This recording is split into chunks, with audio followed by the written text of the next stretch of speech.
All right, physique starts in the kitchen. Yes, it's great to work out. Yes, it's great to be consistent and have a good workout routine, but it all starts in the kitchen. A lot of people know these words. They're basic words. You hear them, you say them all the time, but you don't really know what they mean or what their function really is. Didn't like how my hair always looked in hoods up. Start with a basic one, protein. Function of the protein, we're building and repairing those muscles, enzymes, and hormones. Basic ones, chicken, fish, whey protein, eggs, tofu, and obviously you have a couple dairy ones in there. So the role this plays in muscle growth. Protein is essential for your muscle synthesis and recovery. Protein's gonna also help you preserve that lean muscle when you're in a calorie deficit. Second one you're usually checking for when you're on a diet is those carbs, right? These carbs are going to be your main energy source. So yes, again, they're important, and yes, they shouldn't be excluded from a diet when you're trying to get in shape and lose weight, gain muscle, whatever it is. Carbs should always be in your diet. Like I said, these are going to be your main energy sources and also replenishing your glycogen. Basic ones, whole grains, rice, oats, veggies, fruits. And when it comes to muscle growth, this is going to be your fuel, right? It's also going to support that insulin release and recovery. It's going to help support your training intensity and also help with that metabolic rate. It's going to sound confusing to beginners, but also that plays an important role in fat loss and gaining muscle is your fats. Multiple benefits, you need fats in your diet. Help with your hormone production and your nutrient absorption. Some basic ones, just some nuts, olive oil, avocados. Helps with some joint health, with boosting your testosterone. All right, getting into the more complicated side of everything, those micronutrients. Basics is going to help support that metabolic functions, that immune health, and help with recovery and your hormonal regulation. Some basic ones, vitamin D. You should be taking vitamin D daily, whether you're working out or not working out. Doesn't matter, it's good for your body. Supporting your bone health, immune system, and your hormone balance. Basic sources, sunlight. You should be getting sunlight any day regardless, at least 10 minutes a day of natural sunlight. Other sources, fatty fish, egg yolks, things like that. Enhance your testosterone and improve your immune health. Another one, most likely you've heard of it, magnesium. Can help with energy production and your muscle relaxation. With that muscle relaxation comes better sleep. Basic sources, spinach, nuts, seeds, things of that nature. Roles plays, like I said, it's going to reduce cramps, going to help with better sleep and your immune health. Aids in recovery, so that's better muscle relaxation, less muscle cramps, so which continues and leads into better sleep. Another one, a little less popular, is zinc. It's going to help with your hormonal regulation and your immune health. Some basic sources, most one you're going to hear of is red meat and then also in oysters. It's going to help with your muscle recovery and also boost your testosterone. Another little more basic one, I hear people like having issues with this a lot, is your iron. Main thing, this helps with that oxygen transport within your blood.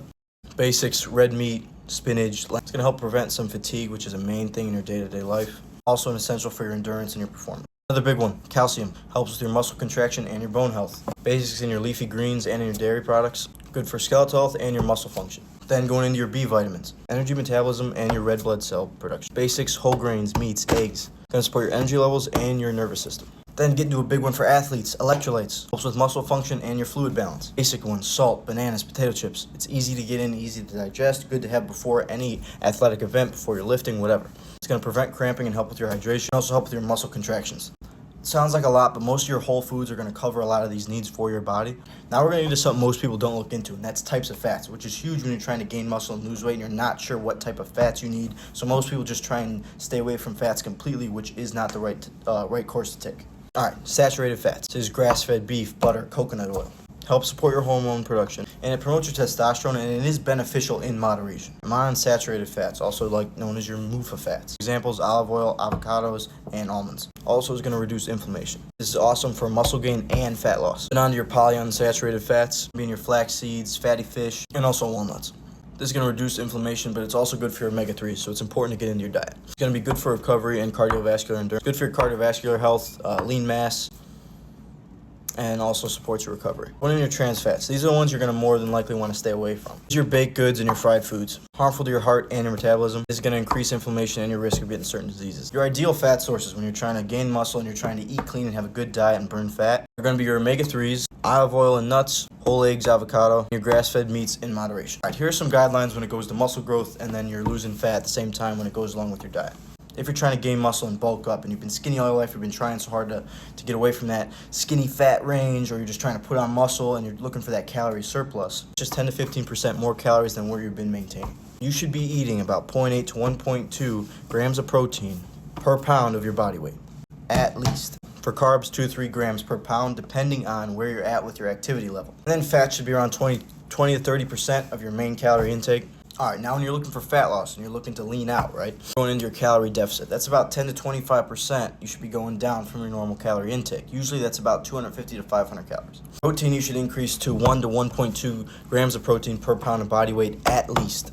Then carbs are obviously going to reduce, but it's going to depend on your activity level. For fats, maintain about 0.3 to 0.4 grams per pound of body weight. Micronutrients, prioritize your energy intake, right? Immune function and appetite regulation, right? That's the things we got to focus on when we're looking to burn calories and get into a lower calorie deficit. Whole foods should form the base of your diet. That's going to be for micronutrient density and also your gut health. Hydration. Hydration is key. I know it's hard for some people depending on what your day looks like, but you should be drinking a gallon plus of water a day, at least. More if you can. And then mealtime, you got to spread your meals out, right? You can't be just consuming all your protein in one meal. Your body can synthesize protein every 2 hours and about 6 times a day. Obviously, supplements are going to make things easier and going to make things less time consuming. So when it comes to protein, whey protein is very convenient, very easy to hit your numbers when you're just throwing it in a shake, right? Creatine. You should always be taking creatine no matter if you're working out, not working out. Pounding water every day and taking creatine is important and definitely essential for your body. It's going to improve your strength, power, and recovery. Always be taking vitamin D3. It's important. Take it every day, no matter what. Omega-3. Take a fish oil. Doesn't taste the best. It's important for your body. It's going to help your body. Helps with your heart and your brain. And then magnesium. Make sure you're taking your magnesium. It's going to help with your sleep and your recovery. So obviously a lot goes into this. It comes with a good schedule. It comes with a lot of knowledge. So it's easier when you have a coach or a dietitian or something like that. But it takes a lot of focus. You have to be willing to get into this. You have to be wanting to get into this, right? Just like anything, if you want to be successful and you want to hit your goals, it takes a lot of focus and it takes a lot of effort. Nothing that takes exceptional effort and exceptional work is going to be easy. So if you want this, if you want to change, you want to get better, whatever you want to see changes with your body, whether it's bulk and muscle, burning fat, gaining lean muscle mass, lock in. It takes effort.